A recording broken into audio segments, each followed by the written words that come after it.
Hello বন্ধুরা, আসসালামু আলাইকুম। আশা করি যে যেখানে আছেন সকলেই ভালো আছেন। বন্ধুরা, রিয়েলমি 11 ফোনটি অবিশ্বাস্য কম দামে বাংলাদেশের মার্কেটে অফিসিয়ালভাবে লঞ্চ করেছে রিয়েলমি। তারপরও এই ফোনটিকে আপনাকে ভ্যালু ফর মানি প্রোভাইড করছে কিনা, বা এই ফোনটিকে আপনার আদৌ নেওয়া ঠিক হবে কিনা, এবং এই ফোনটি যে দামে লঞ্চ হয়েছে এর কোনো ভালো অন্য কোনো বিকল্প আছে কিনা, এই সকল বিষয়ে ফুল ডিটেলস আলোচনা থাকছে আজকের ভিডিওতে।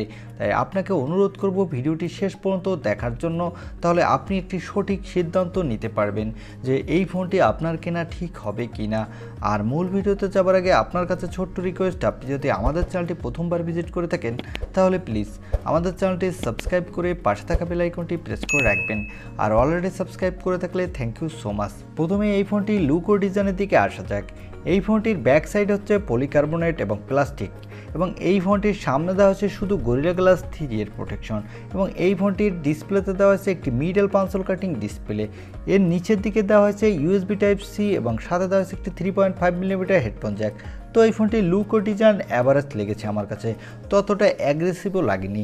এবার আসা যাক এই ফোনটির ডিসপ্লেতে।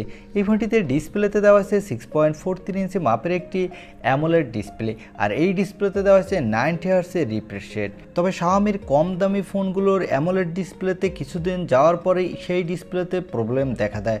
অনেক সময় ডিসপ্লেগুলো আর ভালোভাবে কাজ করে না এবং ডিসপ্লেতে গ্রিন টিন ইস্যু দেখা দেয়। তাই এই ডিসপ্লেটি কতদিন ভালোভাবে কাজ করবে তা বলা যায় না। এবার এসে যাক এই ফোনটির ক্যামেরা সেটআপে। এই ফোনটির ব্যাক সাইডে দেওয়া হয়েছে ট্রিপল ক্যামেরা সেটআপ, যার প্রাইমারি লেন্স দেওয়া হয়েছে 50 মেগাপিক্সেলের, সাথে দেওয়া হয়েছে একটি 8 মেগাপিক্সেলের আলট্রা ওয়াইড অ্যাঙ্গেল লেন্স, এবং যথাক্রমে থাকছে 2 মেগাপিক্সেলের ম্যাক্রো এবং 2 মেগাপিক্সেলের ডেপথ সেন্সর। এই 2 মেগাপিক্সেলের লেন্সগুলো আসলে কোনো কাজেই আসে না। এই 2 মেগাপিক্সেলের লেন্সগুলো কোনো আমাদের ডে টু লাইফে কাজে আসে না। কোম্পানি শুধু শো অফের জন্য এই লেন্সগুলো দিয়ে থাকে, তার ফলে আমরা অনেক টাকা বেশি দিয়ে এই ফোনগুলো পারচেস করে থাকি। এবারে আসা যাক এই ফোনটির মূল হাইলাইটের সেকশন, এই ফোনটির প্রসেসর সেকশনে। এই ফোনটিতে প্রসেসর হিসেবে দেওয়া হয়েছে স্ন্যাপড্রাগনের কলকম 680 4G প্রসেসরটি।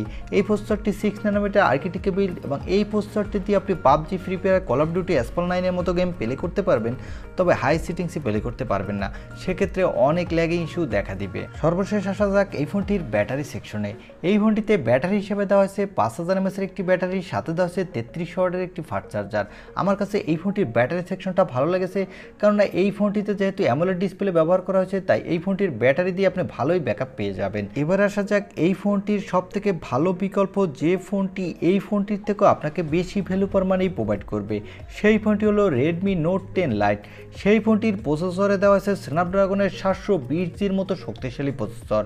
সেই ফোনটি প্রসেসরের ক্ষেত্রে অনেক এগিয়ে থাকবে এই ফোনটির থেকে। এবার আসা যাক এই ফোনটির ক্যামেরা সেটআপ নিয়ে।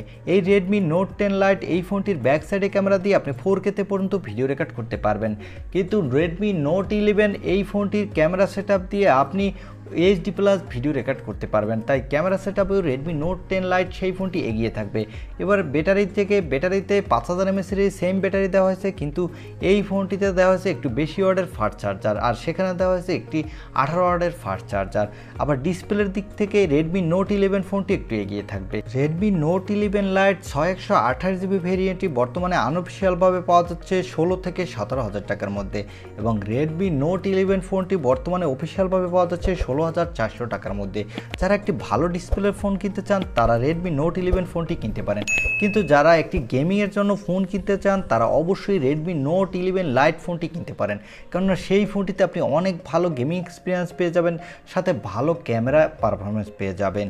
আমি দুইটি ফোনের ভালো মন্দ সব দিকই তুলে ধরলাম, এখন ডিসিশন নেওয়ার পালা আপনার। আপনি কোন ফোনটি কী জন্য কিনবেন?